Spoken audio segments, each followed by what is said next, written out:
Coming up on the FSR Sarc Fighter Podcast, Perspective from a Veteran. One of the doctors thought I had lung cancer. That's familiar. Yeah.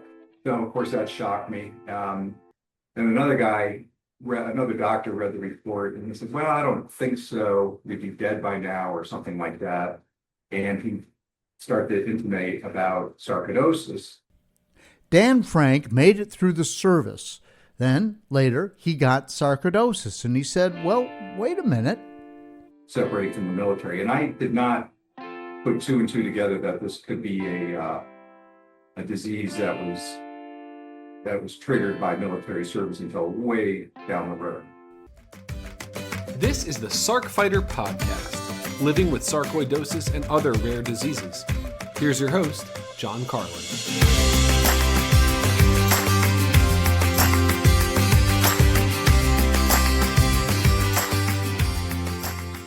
Hello, this is episode 162 of the FSR Sarc Fighter Podcast. Hope you're feeling as well as you can be today. The date of this recording is April 25th, 2026. We've been talking a little bit on the last couple of podcasts about how the percentage of veterans with sarcoidosis is much higher than the general population, 4 to 5 times higher. In fact, and FSR will be studying that in the coming months. And I have a guest today in Dan Frank, who was a pilot on an aircraft carrier, later found himself suffering from the effects we all recognize with sarcoidosis, and the doctors confirmed that's what he had. So again, he's my guest today, and we're going to unravel all of that together, and that discussion is coming up in just a few minutes. I am recording this on kind of a dreary Sunday afternoon. My son and 3 of his kids, 3 of my grandchildren, have been with us all weekend. They got in the car and left a few hours ago. Their ages 3, 5, and 7, and I gotta tell you, I am exhausted. I am just so tired, and I can't blame that on sarcoidosis. I think I'll just blame that on age and the sort of everlasting enthusiasm of children. How does that sound?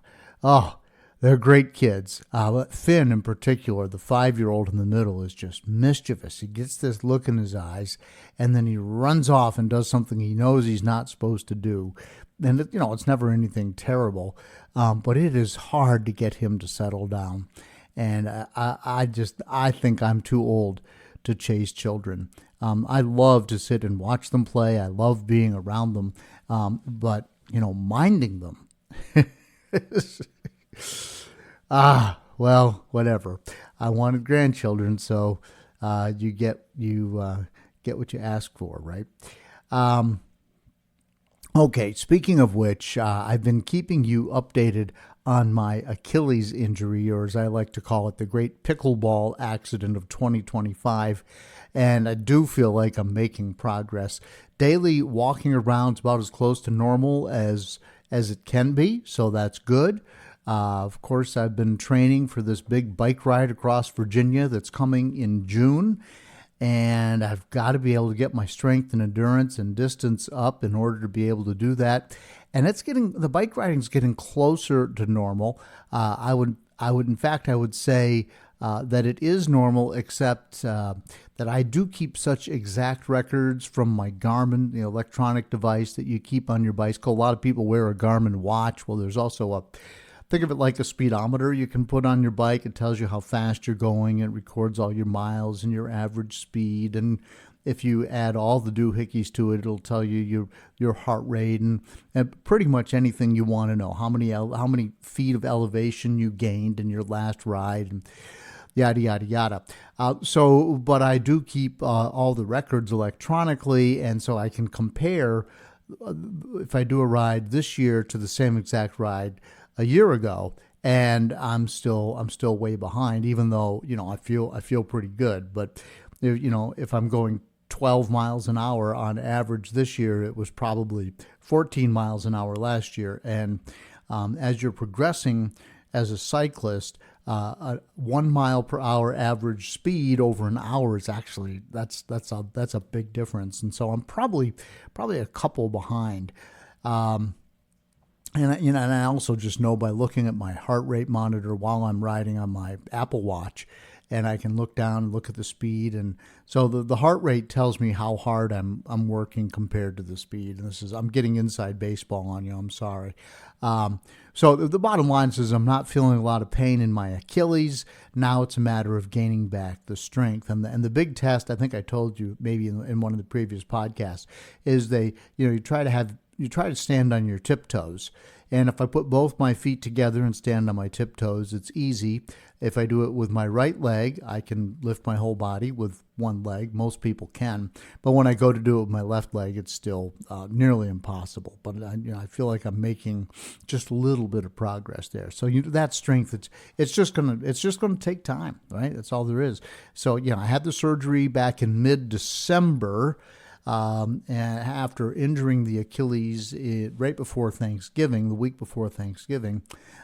So December is the surgery. Now it's mid-April, so 4 months post-surgery. And considering how freaked out I was back when it happened, I'm really pleased with the progress. And the doctor told me last week, he said, look, you're not gonna re-injure it working out. He said the biggest danger is if you step in a hole and twist your ankle or do something stupid like that. So that's good, and I've been watching out for holes. Have you ever had jury duty? I have been called for jury duty for the month of April. And so I got a letter, and I had to give them all my data and so forth. And then every Friday, starting with the last Friday in March, I would get instructions to call a phone number, and they would tell me if I had to report for jury duty. And so I feel like they're holding that over my head for the whole month of April, which I know it's my responsibility, and I wouldn't mind actually going down and serving on a jury. In fact, I think it would be fascinating to do it, but you don't know if you have to go, right? So, and they would tell you if you call on Friday, they tell you for the whole coming work week. So you call the first time, no, we don't need panel 4. Okay, great. Then the next Friday, no, we don't need panel 4. So I had my last call this past Friday, 2 days ago as I'm speaking, and I did not have to go. So I made it through the whole month without being called. But it made me so cautious and anxious, I guess is the word I'm looking for. Cautious and anxious scheduling anything, right? So because my whole world revolves around having a full calendar of interviews or people to talk to or public appearances or, getting people on this show, for instance. And, the work at the TV station is never ending. But if you do it right, you've always got something on the schedule. It just makes planning that much easier. And I couldn't schedule anything. It was driving me nuts. So hopefully I am completely done with having put my name in the bin for my responsibility as a citizen of the United States. And I'm glad to have done it, as long as it is, in fact, in the past tense, because it was making me nuts. All right, let's get to the topic of today. And this is a question that FSR is asking folks. Are you a military veteran? Because FSR is launching this new FSR Military Veterans Survey, because the organization wants to understand how SARC affects those people who have served in the military. And so what they want is you fill out the questionnaire, and by sharing your experiences, you help the researchers, you help clinicians, and they're all learning more about the potential causes, the symptoms, treatment responses within the military veteran community. And so they're going to ask about all of that. So if you go to FSR.com, or if you click on the show notes, so there'll be a link in the show notes in this podcast. You can you can access that and you can fill it out. And you may be inspired to do so after you listen to my guest today. But I just did a quick Google search, and I've read a couple of different papers through my involvement with FSR over the years, and I couldn't put my hands on any of them in a timely fashion. So I just went to Google and I Googled veterans and sarcoidosis. And of course, the very first response you get now is an AI-generated response, and it quickly scans all the things that it can find, and this is the AI version of that. But it rings true. It tracks, if you will, with everything that I've heard. So key aspects of sarcoidosis in veterans: a higher prevalence. Veterans have 4 to 5 times higher annual incidence of sarcoidosis compared to non-veterans. Under risk factors, there are increased risks associated with service in the Army, Air Force, Marines, multiple branches, especially with deployments in Southwest Asia and Afghanistan. Burn pit link, exposure to burn pits, hazardous materials, and dust and sandstorms is suspected to contribute to the development of the condition. This is interesting. VA disability benefits under the PACT Act, which we're going to talk about in the interview today. But under the PACT Act, sarcoidosis is recognized as a presumptive condition for veterans exposed to toxic fumes. And so what that is going to mean is that if you are or were a veteran, if you were in active military service, you come down with sarcoidosis, you may be entitled to some disability benefits from the VA, which I think is important. So that's out there. And then diagnostic challenges. Studies are indicating a need for screening veterans with sarcoidosis and also for something called chronic beryllium disease, CBD. I don't know anything about that. But again, I am reading you the top bullet points that came up just based on a simple Google search. But again, they all those are all consistent with everything I have heard in the past. So coming up, a man named Dan Frank will be sharing his sarcoidosis story. I feel like a zombie, just feeding and stumbling.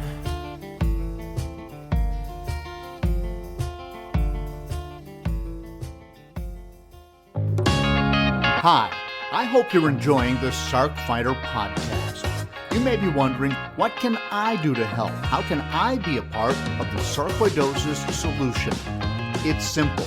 Make a donation to KISS, Kick In to Stop Sarcoidosis. 100% of the money goes to the Foundation for Sarcoidosis Research. Look for a link in the show notes of the Sarc Fighter Podcast. Welcome back to the FSR Sarc Fighter Podcast. Joining me now is Dan Frank, who lives on the eastern shore of Maryland and outside Annapolis, and he is a Navy veteran. And we're going to talk about how maybe his military service impacted him and how that possibly could have led to sarcoidosis in his life. Dan, welcome to the podcast. Yeah, thanks for having me. Looking forward to this for last few days to get talking with you. Yeah.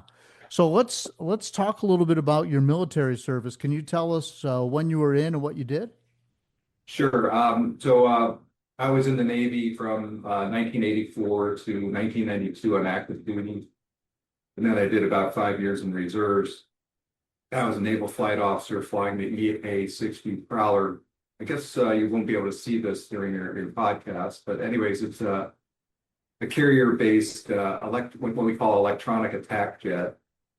And I was deployed on a few different carriers and did a few different cruises in different parts of the world during the Cold War leading into the Gulf War. And so that's kind of the background of my naval career. Gotcha. So you were, I mean, that's you're brushing over a lot of stuff right there. Yeah, I mean, we could go. I think it's pretty interesting. So you were a pilot, right? Yeah. And you were flying which aircraft? Well, it's called an EA-60 Prowler. It's not in the inventory anymore. It's been replaced by an F-18 variant called the Growler Okay. with a G. I flew what's called the Prowler with a P. And that reached its service life. It probably went out of service maybe about 10 years ago, somewhere in there. Uh-huh. What is what is the job of that particular aircraft? Well, we call it electronic attack. And the job of the aircraft is to suppress enemy air defenses with radar jamming pods and air-to-surface missiles, which would home in on radar stations to take them out so that a strike group could get through to a target at any given time, at any given place. So we were considered it's what's called a tactical aircraft. So it was deployed on an aircraft carrier with the rest of the air wing. You know, from your audience probably knows what an F-14 is from the Top Gun movies. Sure. So it was of that era, that ilk. Back when the Navy had in the air wing, it was comprised of many different types of aircraft, S-3s, A-7s, F-18s, and nowadays it's much more homogeneous. The Navy has standardized on the F-18 as the platform for tactical aviation, and they create variants of that to do various jobs. Got it. Got it. Okay. So well, of course, dogfights are a thing of the past, despite what the movie showed us, I think. I mean, anymore, I don't think fighters go mano a mano anymore. Well, I wouldn't say that it doesn't happen. And of course, you know, I'm a dated kind of guy. Right. Yeah. I've been out since off the active duty since 1992. So, you know, the dogfighting is still, you know, in the repertoire of fighter aircraft. I was not a fighter pilot. I would be categorized as an attack guy, Okay. which there is a difference. I mean, to the casual observer, there's no difference. But our job was not to dogfight and do air-to-air type of work. Ours was what we affectionately call air-to-mud or air-to-ground type of operations. So that would entail very low-level flights penetrating different anti-aircraft systems and so on and so forth. And as I mentioned, our job was to kind of take out the eyes and the ears of the enemy so that they couldn't track our strike groups that would go in against the target. Okay. I got you. So, so you spent most of your military career then on the ships? Yeah, so I joined after college. I got my degree in the mid-'80s and then went to officer candidate school in Pensacola, Florida.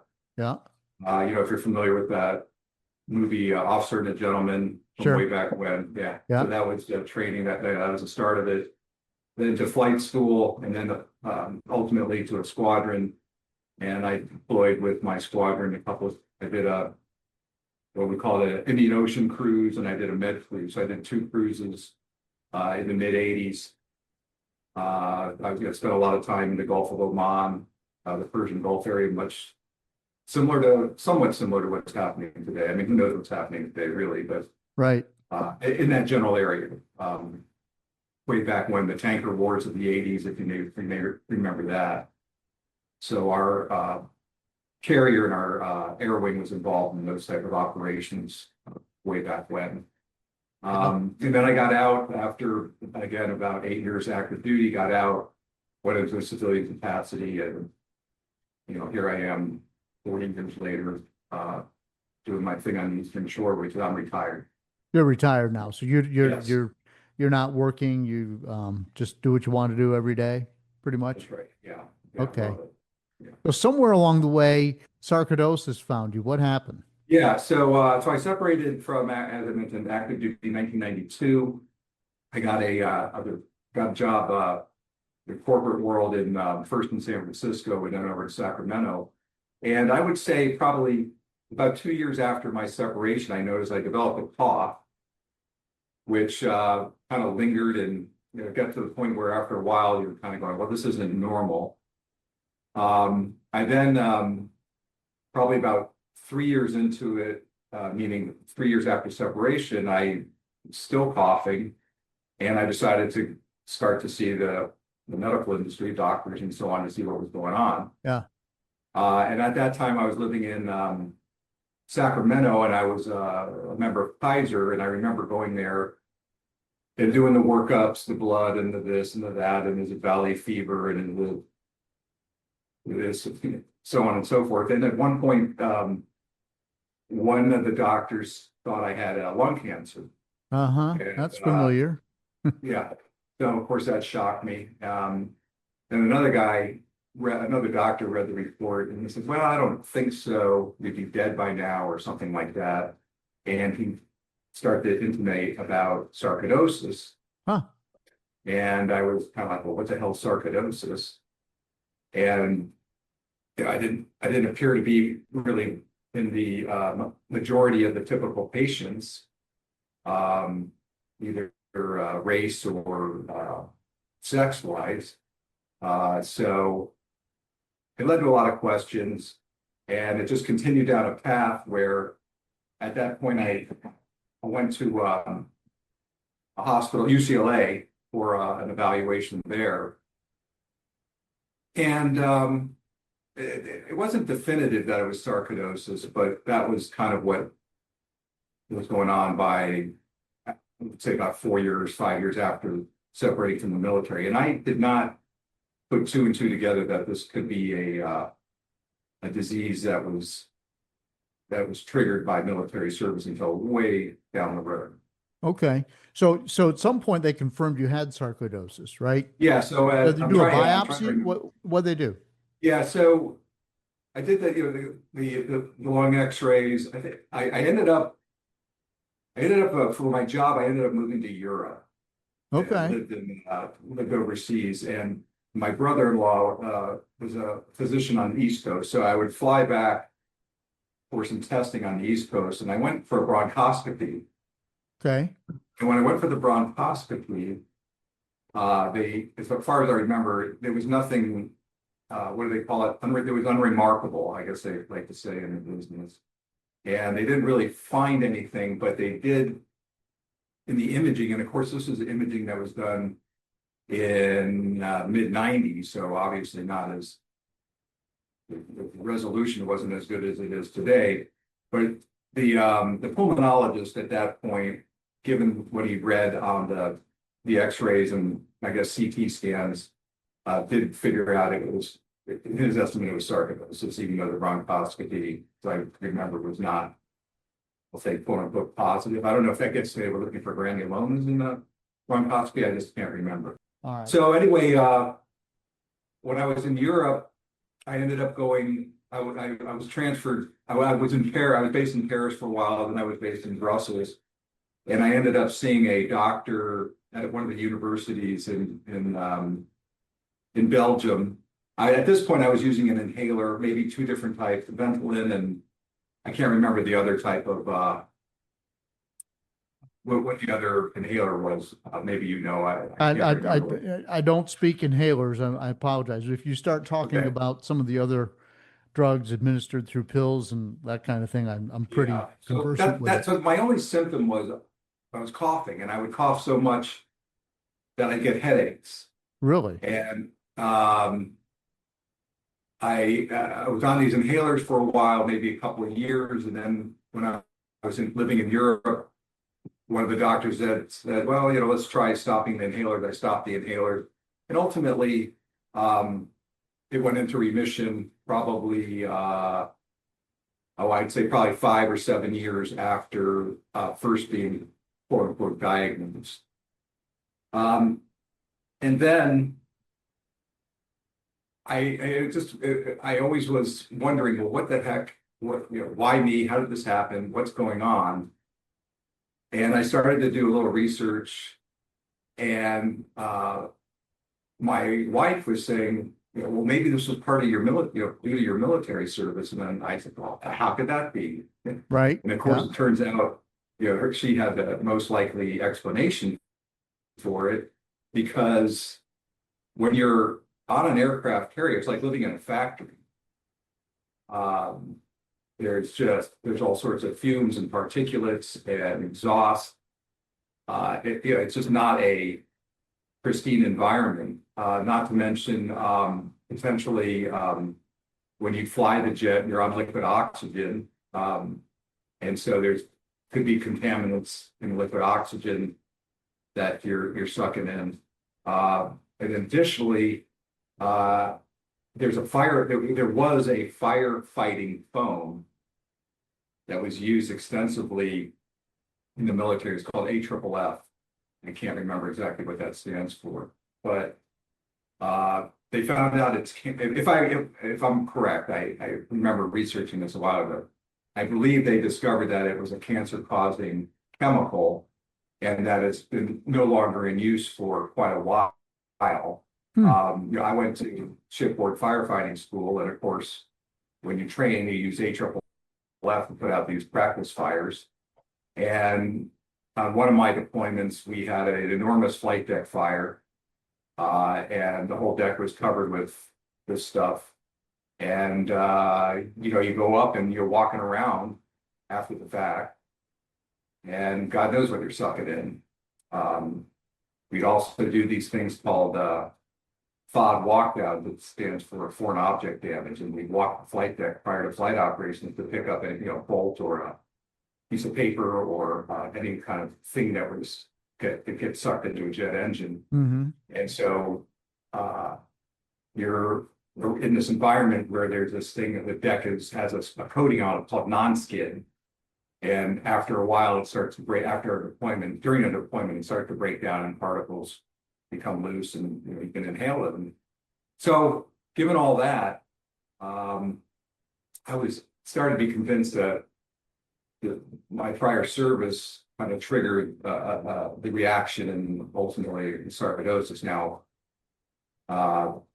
you want me to continue with the story? Absolutely. It's fascinating. Yeah. Yeah, no. So, Okay. I mean, those are all the things that you were, because I'm thinking, well, there's no burn pits on a ship, but everything you've mentioned makes, Well, there sense. aren't burn pits proper, but and again, I'm not a scientist, I'm not a doctor, but it's kind of the equivalent. I mean, you're around this stuff 24/7, and you're deployed for 6 months at a time. Not to mention other workups where you deploy for multiple weeks, multiple months. So there's a lot of stuff going on.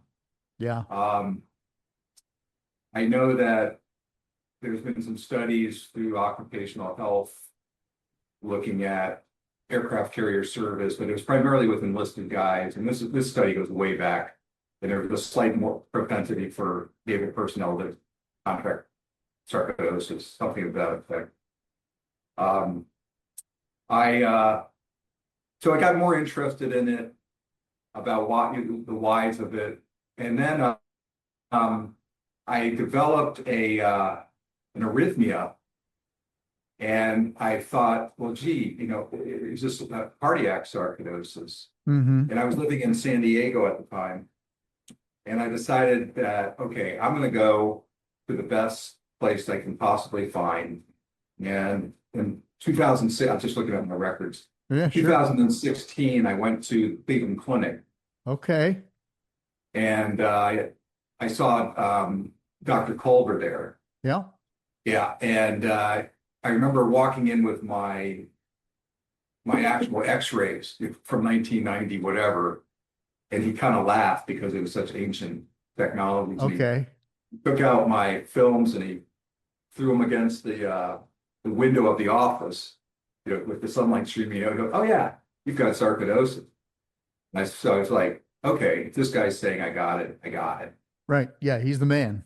Yeah. So he confirmed all the, yeah, we think so's to, yeah, you have it. And it turned out that the arrhythmia was not related. It wasn't cardiac sarcoidosis. Thank God. So yeah, it was not that. And everything was limited to about 5 years of coughing. However, when I was at Cleveland Clinic, I was chasing down another issue, and I had a liver biopsy done, Huh. and granulomas were found in my liver. Really? So, yeah, So I had a connection of, Dr. Culver telling me I had it. I had the granulomas in my liver. And so, they're kind of the flashing red lights were, yeah, you got it. However, at that time, again, the only symptom I have had since that 5 years of coughing is that when I do a pulmonary function test, I cannot exhale as I should be measured for my weight, sex, age. Sure. I think they call it FEV2. I'm not sure, but there's one metric that's associated with a pulmonary function test where I am not where I should be, and that's due to the scarring that was created by the granulomas. And again, that's probably permanent. The scarring is probably permanent then. Yes, it is permanent. Yes, I'll get to that in a moment. Okay. Yeah. So after this, like right around that time, I decided that I was going to apply for a disability to the VA for sarcoidosis. Filled out my paperwork and did all that stuff, and they came back and denied it. And they denied it because I did not have any record of it in my records. I had no symptoms. I had no complaints, nothing of that nature. So there's really nothing they could do. So then during the Biden administration, they passed the PACT Act. Are you familiar with that? I've heard of it. Yeah. Yeah. PACT. Yeah. Can't remember what it stands for. I can't either, but yeah.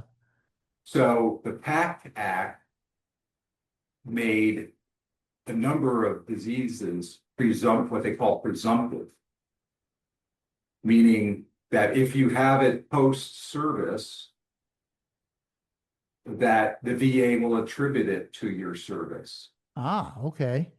And so lo and behold, I got the whole PACT Act printed out here. Lo and behold, sarcoidosis is now covered as a presumptive disease. Really? Yes. I can't believe I've been around all this time. I've never heard that. Yes. Wow. So I'm living proof. I've got, let's see, in front of me, I've got two pages of different diseases that are now considered presumptive under the PACT Act. Of interstitial lung disease, granulomas disease, emphysema, pulmonary fibrosis, sarcoidosis, chronic bronchitis, and on and on. So when the PACT Act came out, I found out about the PACT Act and that sarcoidosis was covered. And so I went back to the VA and I applied for disability under the PACT Act and the presumption and so on and so forth. And, maybe took 2 years or so for them I think they rejected me the first time again for whatever reason, went back with more information. It's a dance that you play and it's just part of the system. Yep. And ultimately I got granted a disability for the sarcoidosis about a year and a half ago, maybe 2 years ago. I got that granted. Why did I do this? Is really just I felt it makes me feel better that okay, there's a reason for it. It's not 100% reason, but it's pretty close. Yeah. And then ultimately, if things hit the fan, I got a place I can go to because the VA will cover my treatments for sarcoidosis since I have a disability. So if, when, and where it should get worse or reoccur, which I'm doubtful that it will. You never know. I am VA will see me and pay for my treatments for this. So you don't currently have any symptoms, right? We're speaking. I don't have any symptoms other than that 2026. But go ahead, yes. So no, you're asymptomatic, as it were. I'm asymptomatic. I mean, when I laugh, I cough, and that never used to happen. But that's from the scarring. But overall, I can exercise. I don't have any issues. I have no problems with everyday life. Thank God. yeah, so that's kind of the story. So if the veterans out there, I would urge you that if you have, well, if you're listening to this and either have it or you think you have it. And of course, the presumption only covers a certain period of time. Gulf War era. I can't, again, I don't know, I can't remember all the details. So, if let's say you're a Vietnam vet and you have sarcoidosis, I don't think it should be covered. Don't take my word for it. Talk to an organization like this, PAV, Disabled American Veterans, get some insight. Right. Well, Vietnam, whether you're covered or not is beside the point, but whether something you did during your military service, and I would think especially in the jungles, that you would have been exposed to all kinds of stuff that could have triggered sarcoidosis. Yes? I would imagine so. Yeah. You weren't in Vietnam, No. nor was I. I'm sure you've read a lot about it and heard a lot of stories from some of your buddies and other people who were around. I had an uncle who served in Vietnam as a helicopter pilot, and they think that Agent Orange gave him cancer and took his life. Yeah. No way to prove it, but if you're around that kind of stuff and something as simple as smoke or being in a dusty environment could trigger sarcoidosis, I would think, well, I'm just making leaps here. Yeah. I would think there'd be lots of different things that could cause it, right? Yeah. Again, in the military, you're around a lot of weird stuff. Yeah. This is the nature of it. I wouldn't change anything, by the way. I'm not blaming the Navy. I'm not blaming the VA. Sure. I'm not bitter. It just happened, but I would do it all over again. So yeah, it's just one of those things. Yeah, no. But anyway, my message to the audience: if you're a veteran, you think you have it, you might have it. You served during. Check out the PACT Act, PACT, and file a claim. They can only say no. And by the way, if you file a claim and they say no, file another claim, because it's not an easy process. It takes time. I think even with the presumption, I think it probably took 2 years to get the disability claim. Yeah. So did you just do it online, or did you go to the VA hospital and ask? Yeah. So there's a number of ways that you can do it. There's VSO, Veteran Service Organizations, whether it's paralyzed veterans or, like I mentioned, disabled veteran, PAV, Disabled American Veterans. These VSOs, these nonprofits, provide filing, disability claim assistance. That's one way to do it. That's what I did. You can do it yourself, or you can even hire an attorney who specializes in VA disabilities. There's a number of them out there. I didn't go that route. I know other people that have. They're in business to make money. So I believe that, and I'm not, again, don't quote me on this, but I believe the general model is that you don't pay anything until you are granted a disability, and they'll take a chunk of your disability pay. I think that's the model. Again, you check it out. There's people that complain about these attorneys that do that. I didn't go that route. I had no experience with it. I just went to PAV, but there's other veteran service organizations that you can use. They have a direct, I'll call it a direct line into the VA. They were helpful. Yes, I could have done it myself. But they were helpful.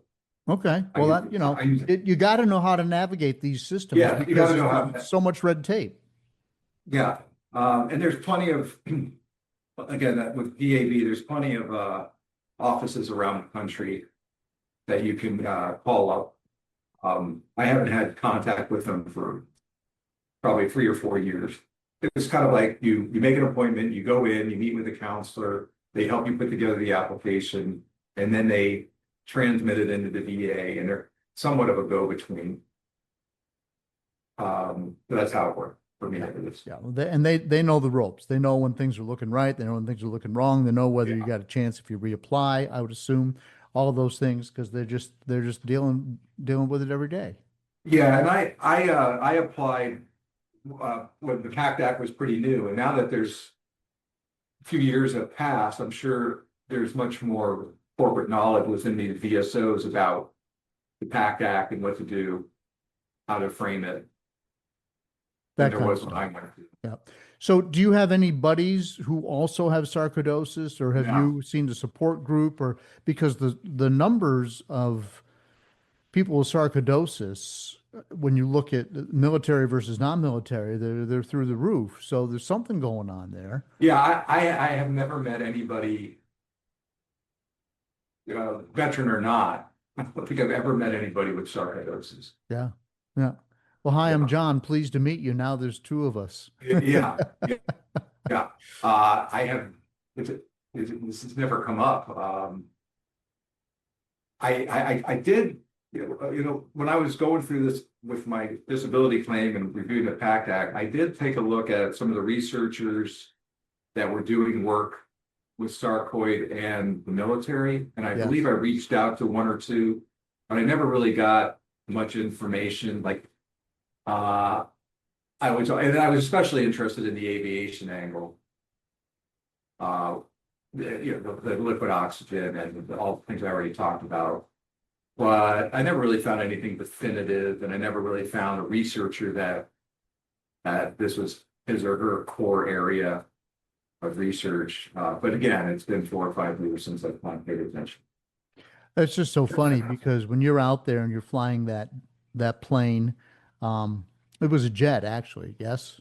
Yeah, Jeff, Yeah. yeah. So you're flying that jet, you're doing missions, thinking you're putting your life in jeopardy, and you are, and then something comes in the back door, and it's sarcoidosis, and who knows where in the military that you might have come across that trigger. Yeah, I do know that military aviators, from a cancer perspective, have a higher rate than the civilian population, and that's a big issue as well. And there are organizations that are focused on cancer and military aviation. I did read a few reports on it, but again, it's been a while, so I'm not current with it. Yeah. The aircraft I was in, its job was to, again, what we call jamming radars, and did it through electromagnetic radiation. And so you're carrying around these pods that radiate. And interestingly, on this aircraft I was in, it had a very thin transparent gold film around the canopies to block emissions. But I think the community in itself, a number of guys had come down with cancer, and they attributed to, maybe it was this platform, maybe it wasn't, and so on and so forth. So yeah, there's definitely some hazards. But again, I wouldn't trade anything. It's just the way it was. Yeah. Yeah, I'm the only male in my family who's not a pilot. So I'm not surprised, or a military pilot. So I'm not surprised to hear what you're saying about you wouldn't trade it for anything. Yeah, I mean, there's lots of good things that happened as well. I kind of look at this as kind of a freak thing. None of my friends have ever had an issue like this. Yeah.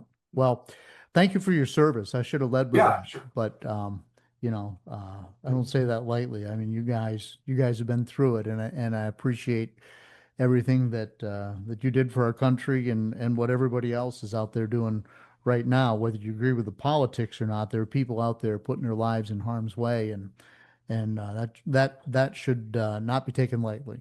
So, Right. Well, thank you. yeah, absolutely. Well, Dan, listen, I appreciate you sharing your story. Yeah. We're trying to get veterans more engaged, to tell their stories. And I'm speaking now as a board member for FSR. We know that there is, even if you guys don't know each other, we know there's a large group of veterans out there who have sarcoidosis, probably for a multitude of different reasons, but somehow there's something in military service that's triggering this. And and FSRs is the logical group to look at possible solutions, possible causes, to study it further and see what you were up against and countless others will be before we kind of figure out what's going on with sarcoidosis. But hey, before we sign off, how about you? What have your journey at this point in your life? Yeah, so I am I'm taking a couple of different medications right now, but I don't have any sarcoidosis symptoms. I have permanent neuropathy because they did a biopsy on my spinal cord where there was a lesion and it was a non-caseating granuloma right in my neck. And when they were in there, they were tweaking around trying to get a sample to biopsy, and I woke up numb, and I've been that way ever since. So as an endurance athlete and that kind of stuff, that part of my life is over. And I walk around with it every day, but it's not getting any worse, thank God. So I'm pleased with that. Thank you for asking. I appreciate it. And you're in Roanoke? I'm in Roanoke, Virginia. Yep. Do you mind? I'm not trying to interview. No, go for it. I mean, my people who've listened kind of know my story, but go ahead. Yeah. And so which facility do you find in, let's do the mid-Atlantic states to be top notch with respect to sarcoidosis? Well, I go to the Cleveland Clinic. Oh, okay. It's 7 hours away and I drive. It's Yeah. it's like, yeah, you could fly, but it's $400 to $600 every time. And my wife is Yeah. there too. And it's really not a bad drive. So, we drive up to Cleveland. Now we go once a year. It was twice a year. But as my situation became more and more complicated, I just felt just like you. It's like I need to go to the best people possible. Yeah. And so I did a bunch of research, and it was leading me to the Cleveland Clinic and to Johns Hopkins. So I put some calls out, and it literally came down to Cleveland called me back first. I scheduled the appointment, and Hopkins eventually called me, but I said, well, I think I got it for now. Yeah. Hopkins, of course, is closer. It's Yeah. right. I mean, it's right near you in Baltimore. So, but yeah, so I wound up going to Cleveland Clinic, and but I've heard great things about Hopkins as well. Yeah. And so which provider do you stick with one, or do you see multiple up there? Well, I see two providers there. One is a neurologist who specializes in sarcoidosis, and then Dr. Manny, as we call him, he's sort of the overall specialist. He's pulmonary primarily, but he's probably the number 2 guy behind Culver there. And so that's who I see when I go. And they always are so good about scheduling back-to-back appointments and getting an MRI done. So by the time the MRI is done, they can read it while I'm still there. And so usually in 1 or 2 days, I can take care of everything. Yeah. And that's what works out for me. And just for the audience, is that I assume when I was going to try to get to Cleveland and see them, that it was going to be, it'll be 3 years from now that we can see you, and what. And it was seamless. It was like I called up and they were wonderful. Took my call and I had an appointment like very quickly, without having to do a song and dance and pleading. And I just kind of assumed a world-class organization was going to take some effort to get to be seen there, but that was not the case at all, at least back then when I went. Yeah, that's also what I found. It was seamless. It was easy. The people are friendly. Every single touch point, really. The people are friendly. I don't care if it's the shuttle bus or the guy that takes your information when you get there. Or people have bent over backwards. To one time the MRI was scheduled and I went to the wrong place, and then I was going to be late, and they said, if you go over there, I've just made an appointment for you and they're going to take you. They figure it out. Yeah, And that was my experience as well. yeah, Yeah, I was So very that's- happy. that's what I like about it. And of course the physicians are top notch. Yeah. Yeah. Okay. Yeah. Well, Dan, listen, thanks a lot. I appreciate it. And let's hope more veterans reach out, because I'm here to talk to you. And let's see eventually if we can't get to the bottom of this. Yeah, I would encourage every veteran that's going through this, check out that PACT Act, and don't take no for an answer. It's not going to be easy, in the sense of it's going to take time and effort with the VA, working with the VAs difficult, but just expect that and just keep going after them, and good things will happen. Good deal. Thanks. Okay, see you later. Thanks, John. I Bye. feel like a zombie, just feeding and stumbling.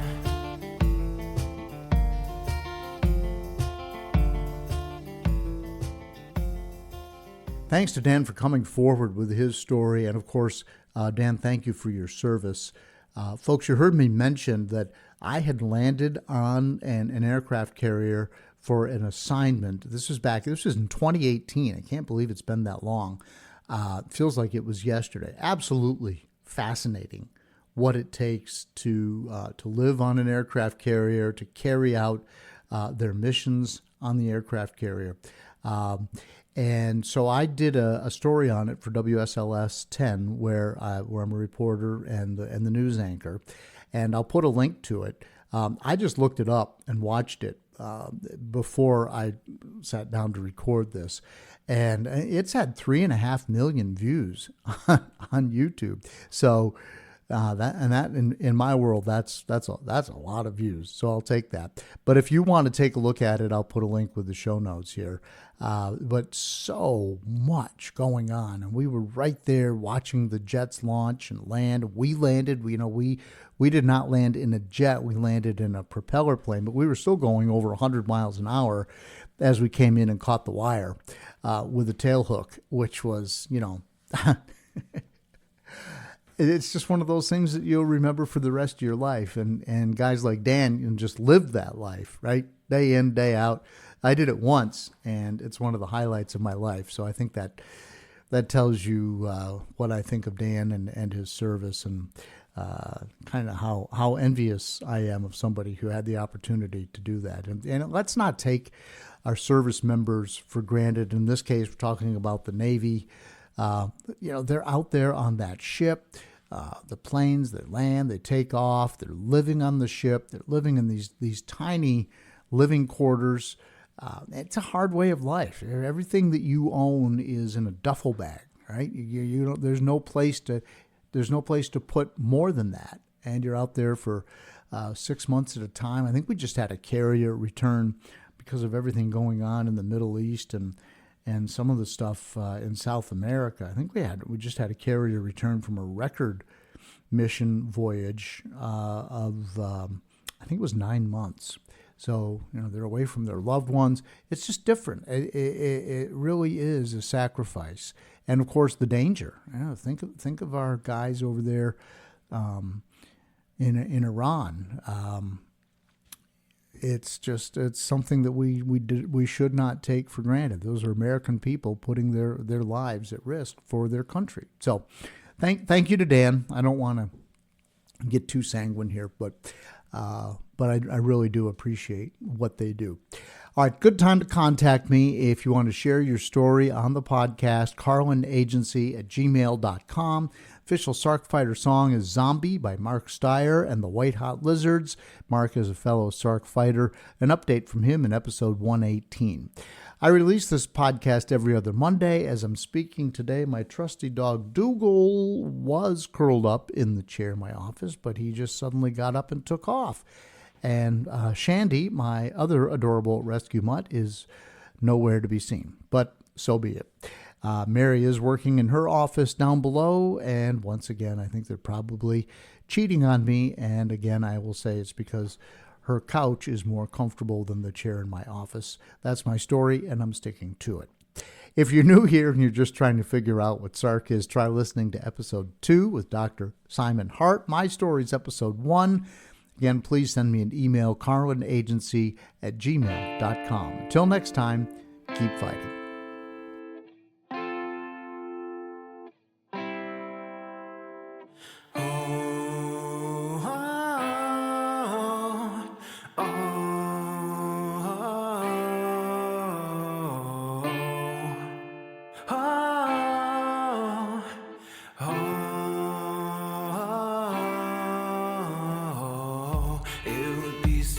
Easier to grieve if I had a breath to breathe.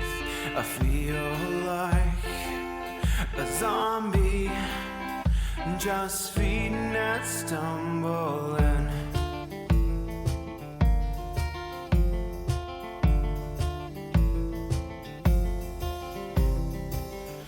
Learn to suffer, you feel pain someday. Learn endurance, your strength will fade away. Dead man walking, trying to keep up the pace. Dead man walking, counting down his days. And I don't know what will come. Look for silver linings, but still I find none. There was potential, slipping gone. It feels torrential, but I'm holding on. I'm holding on. I'm holding on. The fear I fight every single night. Whoa, I'm still upright.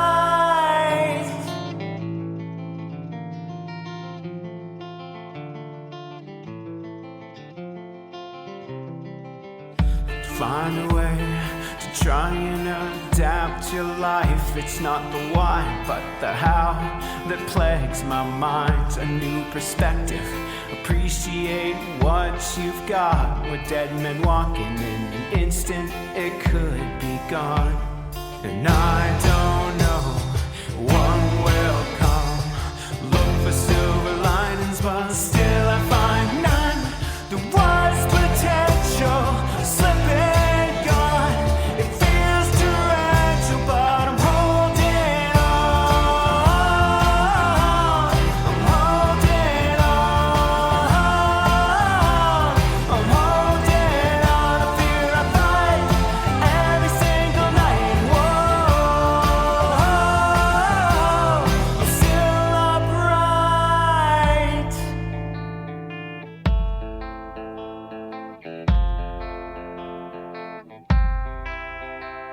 Wherever there is happiness, fight to be there too. And wherever there are friendly smiles, try hard to smile too. And wherever there is sunshine, don't let fear darken you. And whatever